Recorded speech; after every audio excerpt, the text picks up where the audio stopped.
You love puzzles. I love So puzzles. another puzzle, a big one, came in on the personal side of things, and you went through 2 divorces. Mm-hmm. I've been through a divorce. For me, there's kind of 2 big impacts. There's the emotional side of it all, the relationship gone wrong, all the things that are attached to that. Mm-hmm.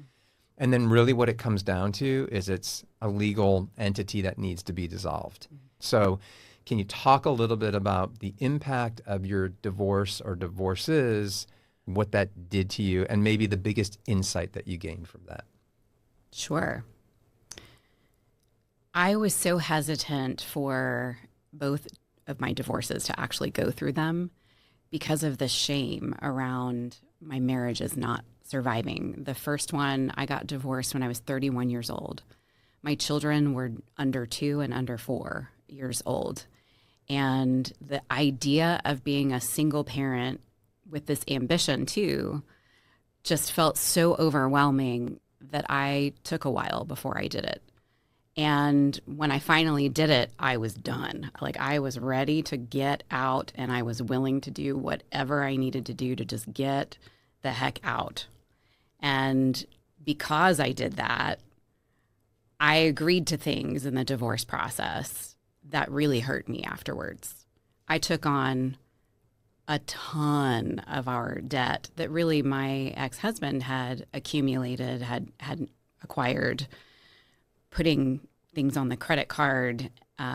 Like my 30th birthday present, he bought me a Lexus, a brand new Lexus that he was very proud of, driving up to my birthday party dinner with the big bow on the car, on the brand new car. And I found out later that he had put the down payment on our credit card. And so things like that, and the really expensive giant hot tub that needed to go in our backyard that he really wanted, things like that racked up a lot of debt because at the same time he was also starting a business and wasn't bringing in a lot of income. So it was really all falling on me. And for me to say no to him while we were married made me feel like the bad guy all the time. And I just couldn't keep doing it, which is why we ended up in so much debt. And also why I felt like maybe it was partially my responsibility and that I should just take the debt because he was never going to be able to pay for it. So you're married, or there's a couple, and part of that union is balancing finances. Mm-hmm. And people often unknowingly get into trouble. You just kind of spelled out your own case. Mm-hmm. So with one of the things behind the Life Transitions Finance Professional program that you've developed is having the foresight to circumvent situations like what you just laid out with your husband. Am I on target here? Yes, exactly. You're spot on. And that's a brilliant statement, really, because what I believe is that our education system is also broken, and it doesn't teach kids what we really need to know to live as functioning adults in society, especially as it relates to finance. And so even though I was very financially savvy, having spent my whole college career studying accounting, money, finance, like I was pretty knowledgeable about it, which also added to the shame factor, by the way. Like, okay, she's in all this debt and dealing with this divorce and having all of these financial problems, but she's a CPA. Like, how does that... She must not be all that good at her job. But anyway, the idea is to help train people to understand what these decisions mean for them so that they can make them knowingly, make informed decisions. My ex had no idea what it meant to keep buying things and putting it on the credit card. He thought, oh, we'll pay it off over time. He didn't even think about the 30% interest that was racking up on those credit cards when we were only paying minimum monthly payment amounts, and how much extra money that means you're going to end up paying over time. So with the Life Transitions Finance Professional Program, when you say train people, the program is for professionals who are in the financial advisory world, or who is it geared towards?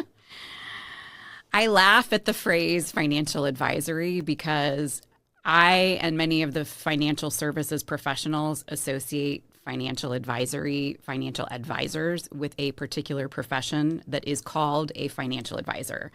Those people are specifically in like their job is to manage your money, investing it, right? So that's a completely isolated, siloed part of what I think you mean by financial advisory, which is all kinds of advice in the financial space. So the LTFP program is geared for professions that a big part of what they do is there's a financial component to the bigger puzzle of someone's portfolio, or however you would refer to that. Yes, exactly. All professionals who deal in giving advice and assisting the general public, consumers, with financial decisions or decisions that impact their finances.